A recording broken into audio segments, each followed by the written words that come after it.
yang lebih complicated. Transistor sebagai switch dalam proses pembahagi keupayaan. Okey, bagaimana transistor boleh dihidupkan dalam dita pembahagi keupayaan? Kita tengok dulu. Tengok susunan betul tak? Oh, ni arus keluar. Keluar mesti pergi terminal negatif. Betul. Arus akan masuk sini. Dia akan pecah dua. Jadi IC. Sini akan jadi IB. IB ni akan lalu sini. Syaratnya RX mesti mempunyai rintangan tinggi ke rendah?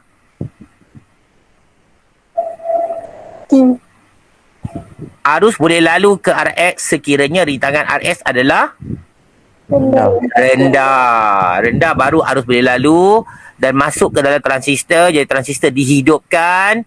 Jadi IB dengan IC bergabung dan keluar jadi IE, melengkapkan lita.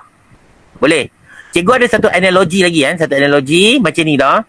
Dekat sini ada arus mengalir. Kita ibarat seperti ada seorang ayah dengan anak dia kan. Dia bergerak ke sini. Sampai sini ayah dia nak masuk ke rumah. Ke rumah ni. Tapi pintu dah terkunci dari dalam. Ayah dia IC lah kan. Nak masuk tapi kunci dari dalam. Jadi anak dia terpaksa lalu jalan lain. Dan masuk ikut tingkap. Dan buka pintu yang terkunci dari dalam tu. Buka pintu yang terkunci dalam. Jadi ayah dengan anak dapat berjumpa dalam rumah ni. Dan keluar ikut pintu belakang. Boleh faham tak masa cikgu? Ni ayah nak masuk tapi pintu terkunci.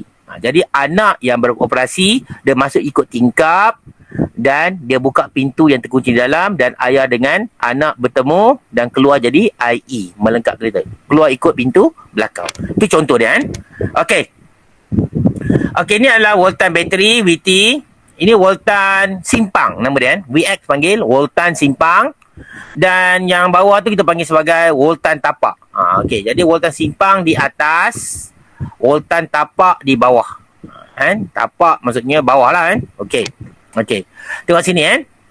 Jadi syarat menghidupkan transistor. Bagaimana transistor itu dihidupkan? Syarat pertama, kita perlukan voltan tapak yang tinggi.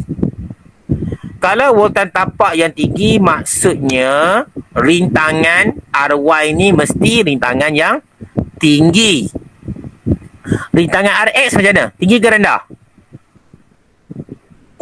Rendah. Okey.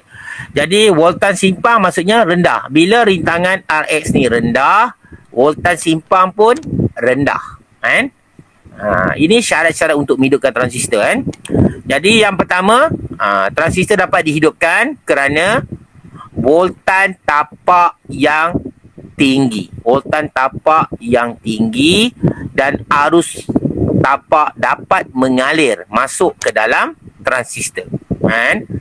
Okey. Jadi arus tapak dan arus pengumpul dapat mengalir. Jadi IB dengan IC bergabung dapat mengalir dalam transistor dan keluar jadi IE dan lita akan menjadi lengkap kembali ke terminal negatif.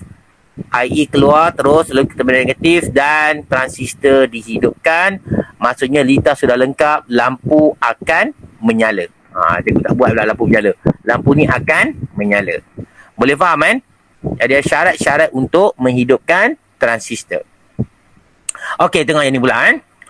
Voltan bateri, voltan simpang, voltan tapak, laju sikit, arus mengalir kat sini. Dia akan pecah pada dua bahagian, IC dalam keadaan menunggu, bapa menunggu anak buka pintu kan. Jadi IB bergerak, syarat RX mesti rintangan yang apa? Yang rendah. Okey, IC tidak boleh mengalir kerana transistor tidak dapat dihidupkan. Ini cerita tentang IC lah kan. Tak boleh mengalir selagi transistor ni mesti dihidupkan. Jadi IB mengalir sekiranya RX. IB boleh mengalir sekiranya RX adalah rendah. Jadi ataupun kita kata voltan simpang yang rendah. Okey kan. Jadi RX diubah supaya kita ubah ni kan. Rintangan ni kita ubah supaya rintangan dia adalah tinggi dan rintangan RX adalah rendah. Ni boleh ubah kan sebab ada anak panah ni. Berintangan boleh ubah, boleh laras. Atau nama lain ni kita panggil rheostat lah kan. Jadi voltan tapak VY akan bertambah Jadi voltan tapak ni tinggi lah. Voltan simpang adalah rendah. Rintangan rendah, ni rendah. Voltan tapak tinggi sebab rintangan ni tinggi. Jadi voltan tapak yang tinggi telah melebihi, voltan tu telah melebihi nilai minimum untuk transistor dihidupkan. Jadi arus IB dapat mengalir, kan? Voltan simpang tempat dia kali, kan? IB dapat mengalir, dapat menghidupkan transistor. Jadi IB bercantum dengan IC. Jadi IC dan keluar menjadi IE dan melengkapkan litar arus pemancar, terhasil melengkapkan litar dan lampu, menghidupkan lampu. Ni cerita yang dalam mekanisme yang sebenar adalah. Okey, kan? Okey, ada soalan tak ni? Clear tak? Faham tak ni sekarang ni? Faham. Okey, kan? Sallallahu ala Muhammad. Sallallahu